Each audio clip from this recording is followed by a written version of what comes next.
chase brand very early on, right? When I walk into any room today, I'm not trying to convince you to hire me. I really don't care. If you don't, someone would. It sounds proud, but I think it's because I have gotten the endorsement of good companies, and even me going into the room, you already have an impression about me. So it is left for me to come prove myself that I am smart because people where I work. Probably all I could be doing at McKinsey or wherever I work would be just pushing papers around. But because I work there, you don't really care. You feel like, I'm bringing something to the table. So chase brand as much as it makes your life easier. It gives you that access to prove yourself. Hi, Blessing. Hi, Abisola. It's nice to meet you. So what we do at TOC Stories basically share stories of young professionals doing, just shaping their worlds in their particular field. Share with us your career story so far and just your journey so far with us. Okay, sure. Thanks, Abisola, and it's really nice to meet you once again. My name is Blessing, and I've been working for the past about 7 years plus. I spent the first 2 years working at PwC, the Deal Advisory Division, just supporting M&A and acquisition work. The 18 months that follow, I was at a private equity firm called Verot Capital. Yeah, we're investing in companies largely in Nigeria and Ghana. I had a very good time, 1 year in Verot Capital. Then I spent the 18 months that follow at Corporate 360, where I was supporting the founders to expand into new markets, raise working capital, and also, to fine-tune to achieve product market fit. I did that for a team. I had a very good time there. Then I transitioned to a fintech based out of East Africa, where I was supporting the CEO with also expansion and also implementing strategic imperatives. That was where I fell in love with strategy, and I decided to take a shot at a bigger fish, which was McKinsey and Company. So presently I'm an associate with McKinsey and Company, right?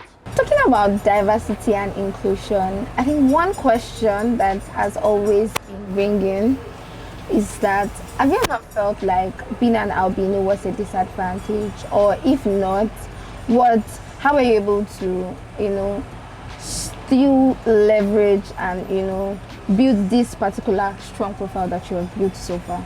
I think the struggles of albinos, I think they are real. And I'll tell you my story growing up as a person.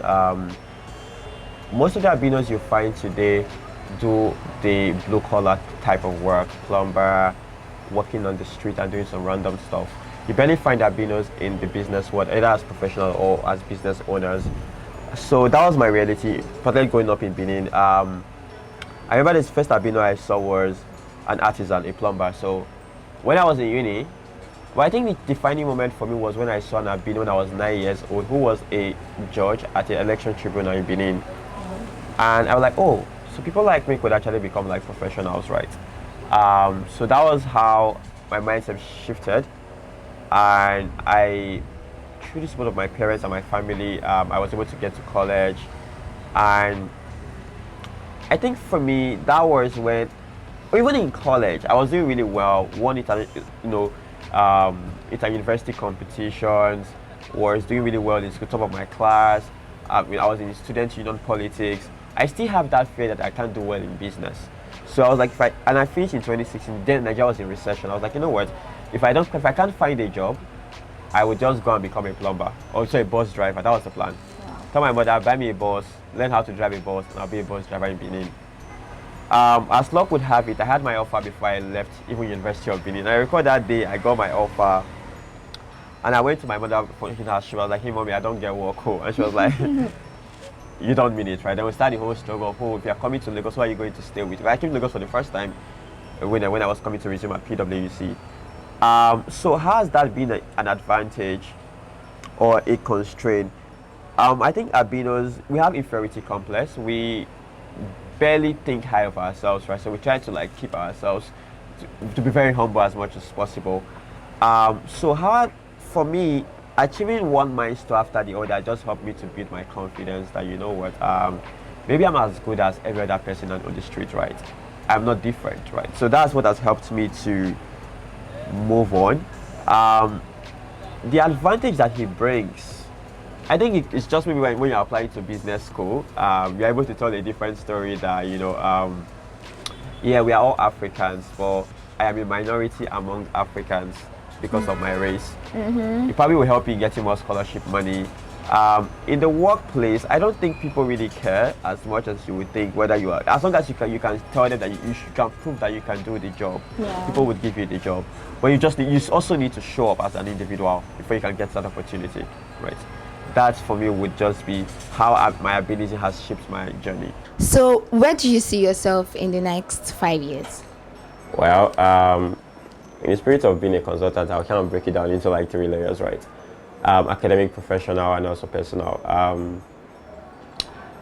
I think for me, academically, two things that are top of mind for me would be to run off my CFA program and also to complete my MBA program. These are like top of mind for me. Professionally, I think back to what I said on the video is, creating that options for myself for the next 5 years. And, and that is just getting as many brands as possible across, different high growth field, right? In consulting and also in finance. So I think definitely I should be doing finance. Stop being humble, please. But really, your journey is one that is quite inspiring. So, Blessing, I know that you spent your journey has been PwC to Vero to Kobo 360, maybe not in that manner, then now to McKinsey. Really, I just feel like, how were you able to position yourself for these particular opportunities?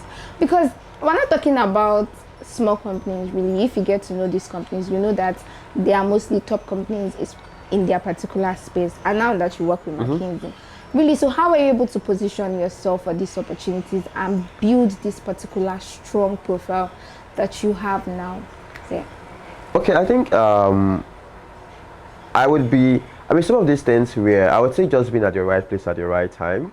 And the second thing would also be a case of, just a bit of luck as well. As I think about my first job, right, I was an undergraduate in my university days, and I didn't know anything about the big four consulting firms.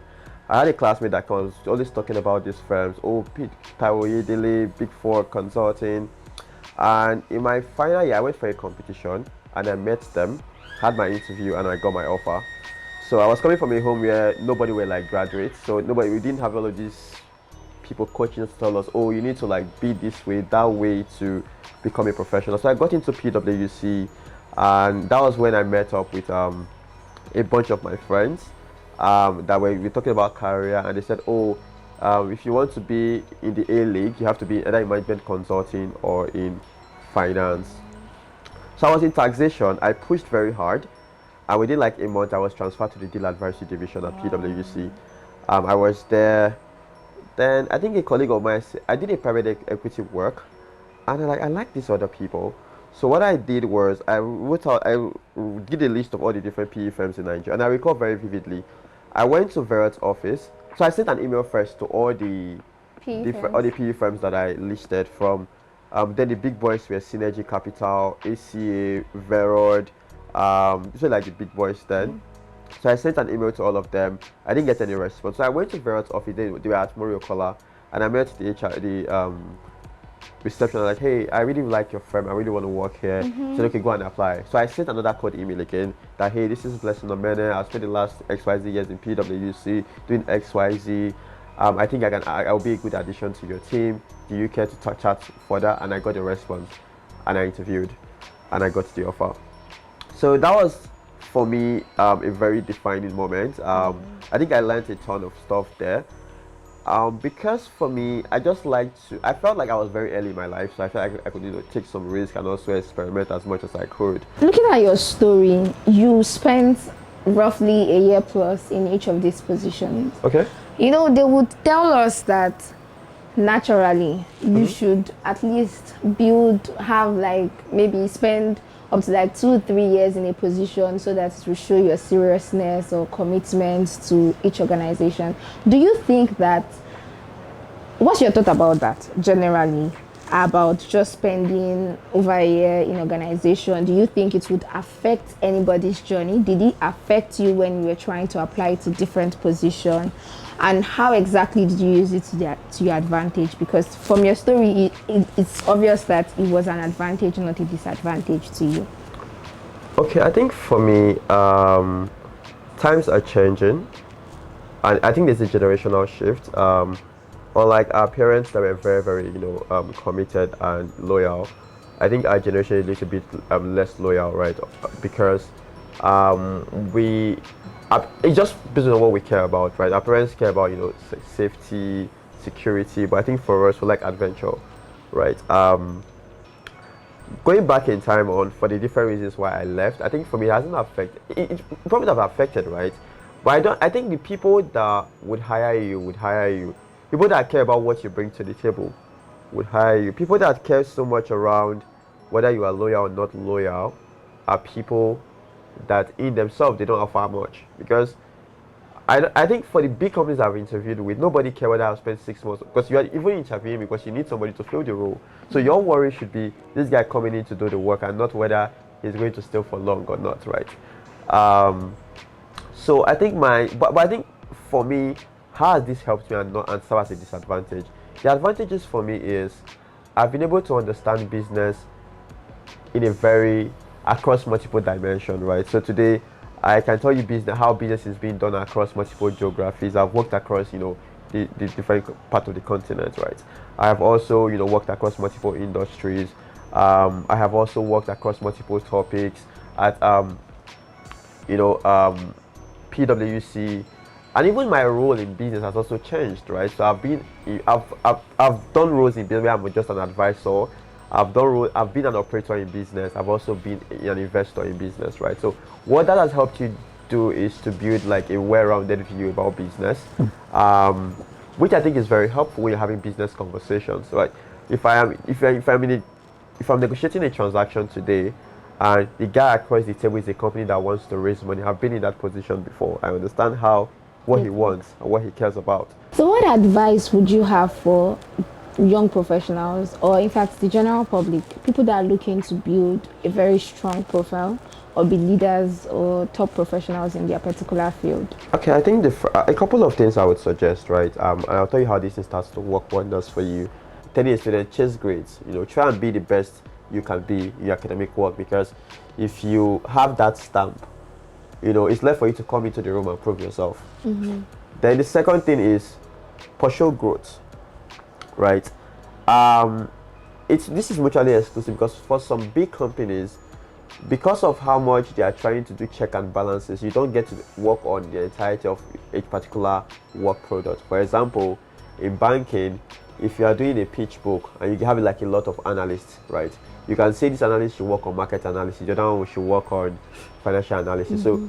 So one analyst does not get to experience the full gamut of that transaction.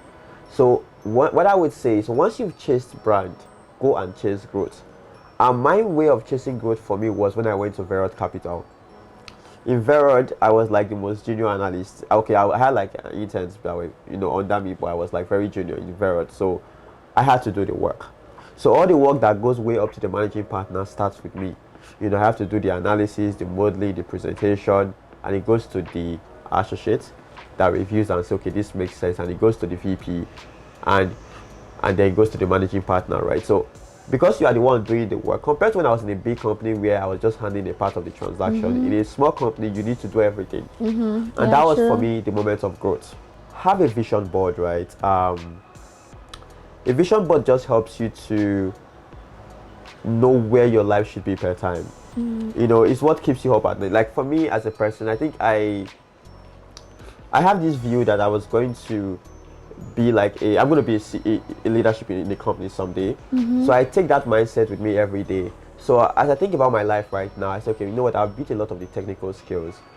If I think about the CEOs that I admire today, from Jamie Dimon in JP Morgan Chase to Sundar Pichai and all of these CEOs that I really, really admire, look at how they handle conflict.